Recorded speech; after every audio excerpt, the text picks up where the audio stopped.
Do you know anyone who has spent years trying to break a bad habit, only to find themselves repeating the same patterns over and over? Some people try to quit smoking, stop procrastinating, or manage overeating, but no matter how hard they try, they fail. Maybe you have tried too. Maybe you have told yourself, I will change, I will be different, and yet, a few days later, you fall back into the old routine. Imagine a man named Daniel. Daniel was 38 years old, weighed 120 kilos, and carried years of habits that slowly stole his energy and joy. He worked long hours at a tech firm, got home late, and ate whatever was convenient. Breakfast in the car, lunch at his desk, dinner alone in front of the TV. Weekends were spent scrolling on his phone, snacking, and avoiding any physical activity. Daniel wanted to change. He had tried before. Morning runs, restrictive diets, even joining a gym. Each attempt lasted weeks at best, then the cycle repeated. He had reached a place many do, a quiet surrender. I am the kind of person who cannot change, he told himself. One Saturday, Daniel was watching his 10-year-old daughter play in the yard. She asked him to join, to run and catch her. He tried, but after a few steps, his legs burned, his chest heaved, and he collapsed onto the grass, gasping. His daughter stopped and looked at him silently. That moment struck him deeper than any number on a scale. He realized he had allowed habits to define him, and in doing so, he had built a barrier between himself and the life he wanted. That night, he sat alone and cried. Not for weight lost, not for a number on a scale, but for the lost moments, the lost time with his family, the lost trust in himself. On Monday, Daniel called an old friend, someone who had successfully transformed. That friend, Michael, had lost 25 kilos and maintained it for over 2 years. Daniel asked, "How did you do it?" Michael smiled and said, "Not with willpower, not with extreme diets, not with endless discipline. I used a system, a philosophy." Daniel didn't understand. "I just did what I could, every day, no matter how small. That was enough." By Tuesday, Daniel sat in a minimalistic office. No machines, no charts, no prescriptions. Just a wooden table, 2 chairs, and a window with light pouring in. The man sitting across from him was Dr. Haruto Kagawa, a 62-year-old physician with the calm presence of a monk. Daniel explained everything: the weight, the exhaustion, the repeated failures. He expected diet plans, exercises, supplements. Dr. Kagawa leaned back and asked one question: "How many times have you truly tried?" Daniel listed 3, 4, 5 attempts, each one short-lived. The doctor nodded. "You failed. Not because you lacked willpower, but because you tried to win a 30-year war in a 30-day battle. Your body took decades to build these habits. Your mind did the same. And now you expect instant change?" Dr. Kagawa then made a proposal. "I want you to make one change today.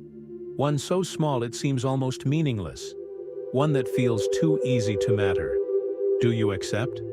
Daniel, desperate, nodded. "Yes. What is it?" "Each morning, drink a glass of water the moment you wake." "That's it." Daniel blinked. "That's all?" "Yes, that's all. For 2 weeks, nothing else. You may continue your current routine. Eat your usual meals, watch your shows, do what you normally do. Just the glass of water every morning." Daniel left confused, annoyed, but also intrigued. Day 1, Daniel drank the water. Day 2, the same. By day 5, he realized he looked forward to it. By day 14, he returned to the office. Dr. Kagawa asked, "Did you do it?"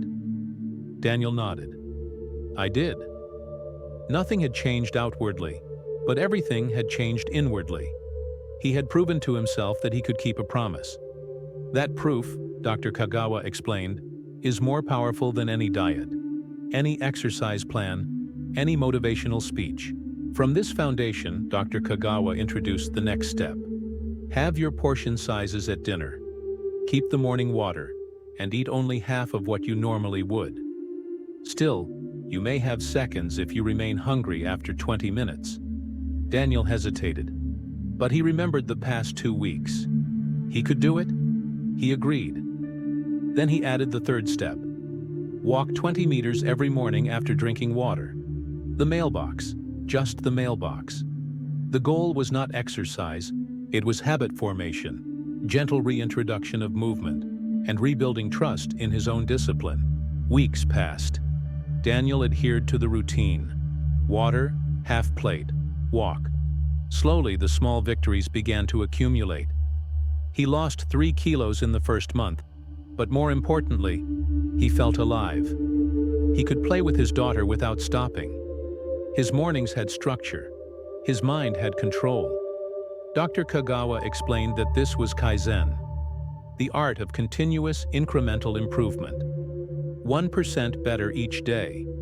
Over a year, the effect is exponential. A few small choices become a new identity.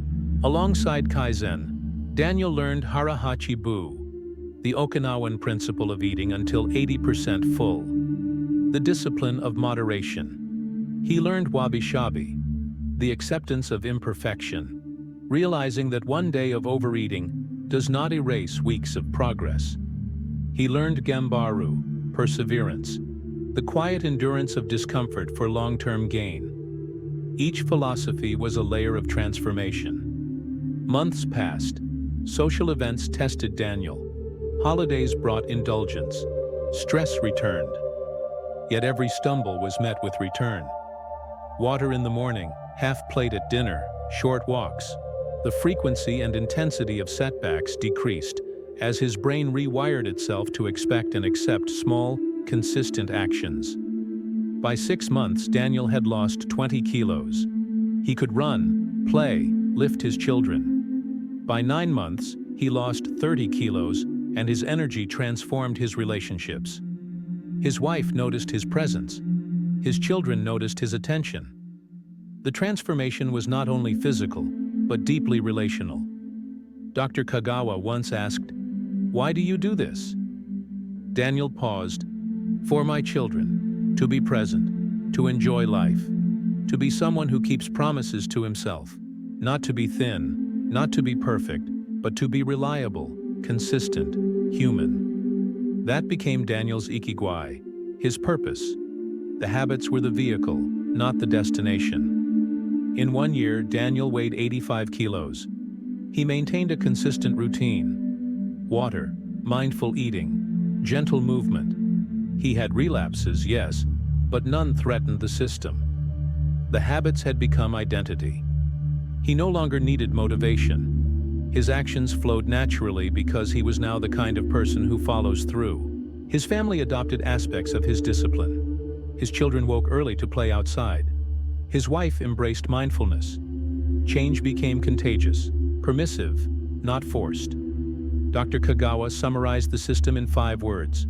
Purpose, Kaizen, HARA HACHI BU, WABI-SABI, GAMBARU. Purpose gave fuel. Kaizen gave method. HARA HACHI BU gave moderation. WABI-SABI gave acceptance. GAMBARU gave strength.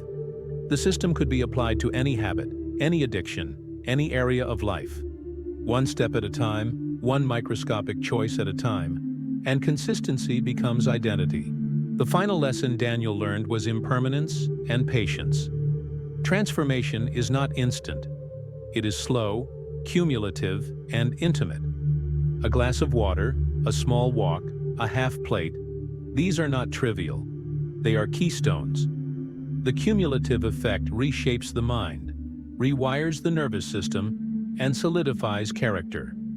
The process is human, forgiving, adaptable, and resilient. 2 years later, Daniel looked back at a photo of himself at 120 kilos, sitting alone in the yard, exhausted, watching life pass by.